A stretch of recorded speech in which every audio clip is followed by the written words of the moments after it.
So, MJ or LeBron? That was God disguised as Michael Jordan. Larry Bird, Hall of Fame small forward for the Boston Celtics, after getting 63 points dropped on him in a playoff game.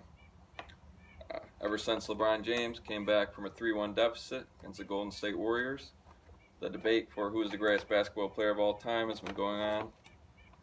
And personally, my favorite player of all time is Shaq, so that should keep me somewhat unbiased, even though he was teammates with LeBron for a little bit, but that was past his prime. In my opinion, LeBron will never catch Michael. He might pass him in some areas statistically, especially career-wise, but he'll never pass all of his overall accomplishments and intangibles. Like I alluded to, LeBron has the upper hand in some statistics, and but before I break it down, I'll give some context as to why that is. Number one, they played in different eras. There's no hand checking in today's game. Defense is pretty much irrelevant compared to what it used to be. So it's safe to assume MJ would average even more, but that's not to say LeBron couldn't play in that era, but that should just be taken into account when looking at the numbers. Number two was a Scottie Pippen quote, basically saying Michael was never asked to play the way LeBron is, just because of the way the Bulls dynasty was set up. It wasn't that he couldn't pass or rebound, it's just he wasn't asked to do so as much. Let's just pretend you can see the stats and I'm presenting it. It's on a screen. MJ averaged more points, steals, less turnovers, to LeBron's more assists and rebounds, and the rest were pretty much a wash. Like I said, MJ wasn't just asked to do as much. That was Scottie and Rodman's job. It wasn't that he couldn't do it. And MJ would average even more in today's game. And when it comes to accomplishments, this part also kind of has an asterisk because LeBron's still playing, and he could potentially win, more rings, more MVPs, more All-Stars, more All-NBAs. Of course, the big one is Jordan is 6-0, never had to go to a Game 7, to LeBron's 3-6. More Finals MVPs. Jordan won Defensive Player of the Year, 10-1 scoring titles.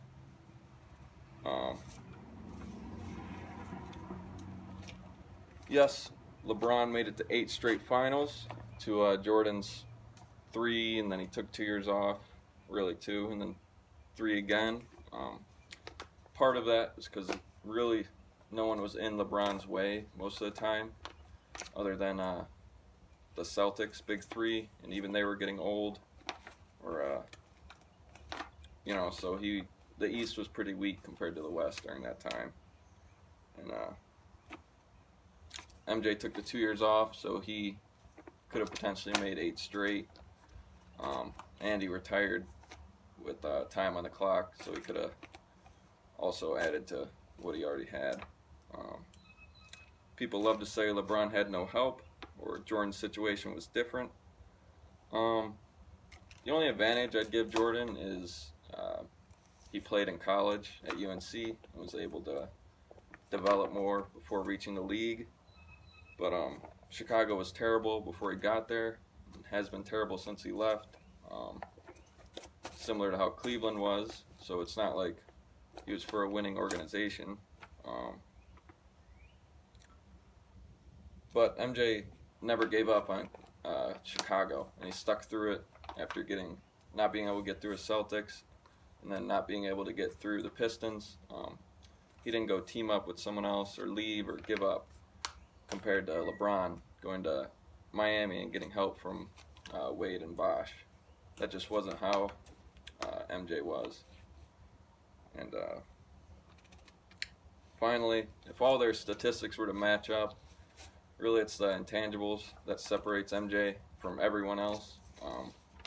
The shoes, the trash talk,